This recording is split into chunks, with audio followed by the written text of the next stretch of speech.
Ito ang basic checkmate para sa mga chess beginners. So maraming paraan dito paano natin ma-mate ang king. So pwede tayong mag-move ng queen b5 or queen e4. So dito sa kanilang lesson ay ang move ay king b2, dalhin sa center ang king. So yan po ang paraan.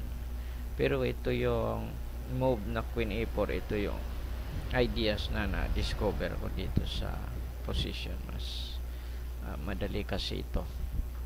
So tingnan niyo po, ito yung lumang ideas na binigay ng mga grandmaster. Ay i-centralize yung king.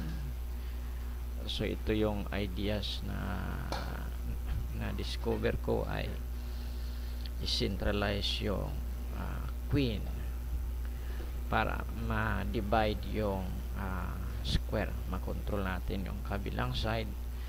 So ang black may choice kung sa king side siya or sa queen side. So ganito yung ideas.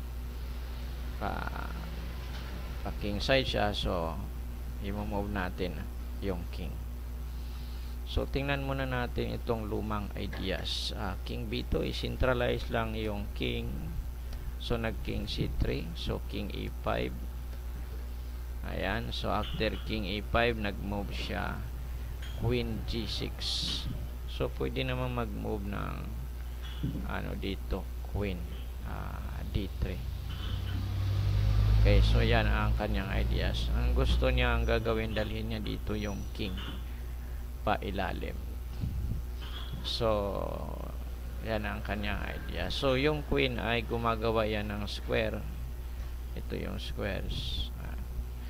So ilagay mo sa loob yung king sa squares. Okay, so dito kapag nag king f4 ay mayroong king d4.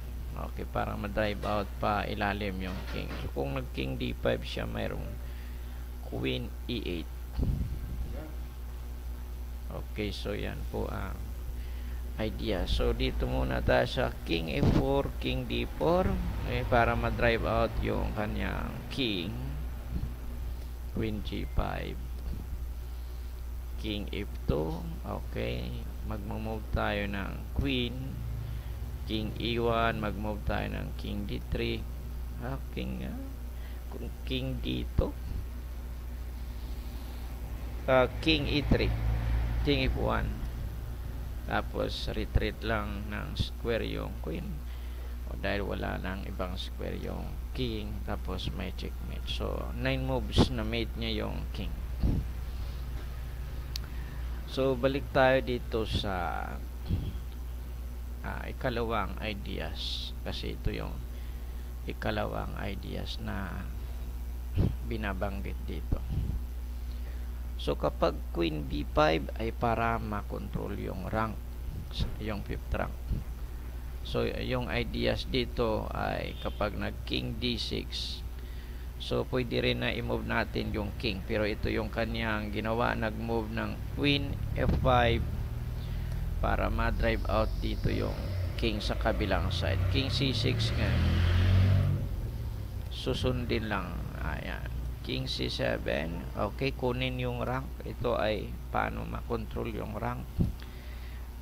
Okay, move lang para paliitin yung square ng king, space ng king. King c8, queen e7.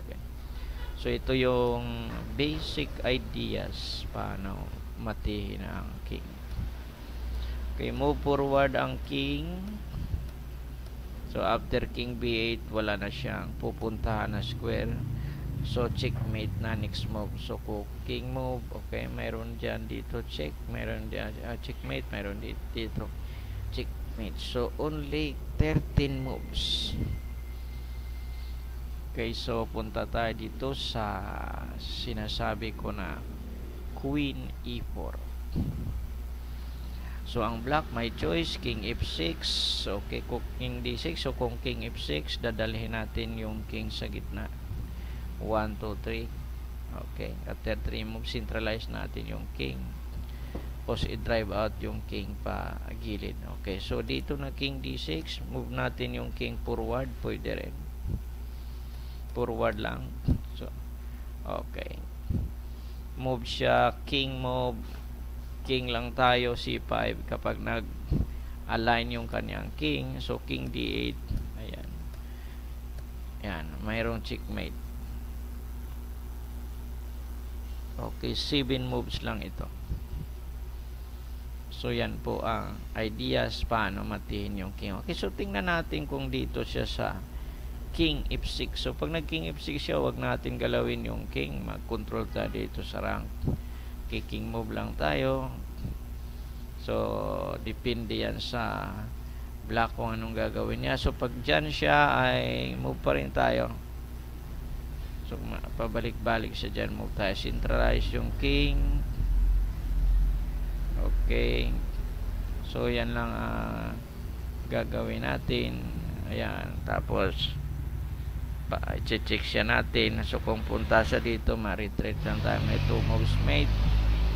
So, dito yan pupunta sa kabilang square. So, pwede tayong move dito sa square na to. Ayan. So, wala siyang ibang ano. Ayan.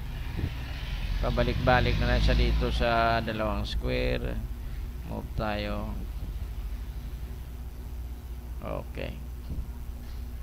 So, umabot ng 12 moves. So, yun, ganyan yung ideas.